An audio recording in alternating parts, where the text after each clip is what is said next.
Mingəçevirdə də 30 dəqiqəyə yaxın davam edən qasırğa sakinlər üçün ciddi problemə çevrilib. Şəhərin bəzi yaşayış massivləri elektrik enerjisinə möhtac qalıb.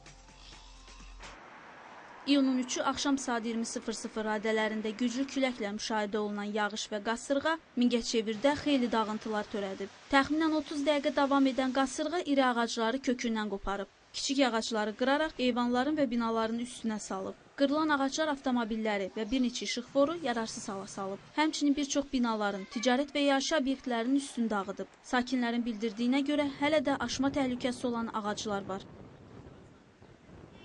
Hal-hazırda hələ qırılan ağaçlardan savayı görün nə qədər burada təhlükəli ağaçlar var. O cümlədən bax mənim balkonumun üzərinə uzanan ağac. O ağacın bir budağı mənim balkonuma dəyib ağac qırılıb düşübdü budaq. Amma qalan hissəsi şübhəsiz yenə yerində.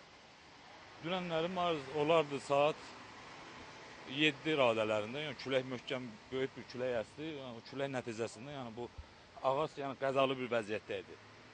O ağacla çox müraciət eləmişdik, yazılı surətdə, şifahi surətdə. Yəni heç bir nəticə vermədi. Nəticəsi də bax bu oldu. Yəni bu oldu, nəticəsi də bu oldu. Yaxşı ki adam zad olmadı. Bu qardaşım içəridə idi. Yüngülvari zədə aldı. Yəni şükür Allah heç nə olmadı. İldırım vurması nəticəsində şəhərə elektrik enerjisi verən əsas yarım stansiya sıradan çıxıb. Şəhərin böyük bir hissəsində elektrik enerjisi kəsilib. Yalnız gecə saat 2 radələrində bəzi massivlərə enerjinin verilməsi bərpa edilib.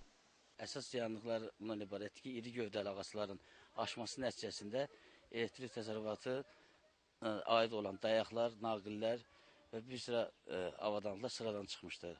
Axşam saatlarından başlayaraq rəhbərliyimizin göstərişi əsasında şəhər ərazisində bir neçə xətti bərpa etmişik. Səhər saatlarında isə saat 4 radələrində verilən maşın mexanizmi əlavə qüvvə nəticəsində hal-hazırda xəttlərin bərpası işi gedir.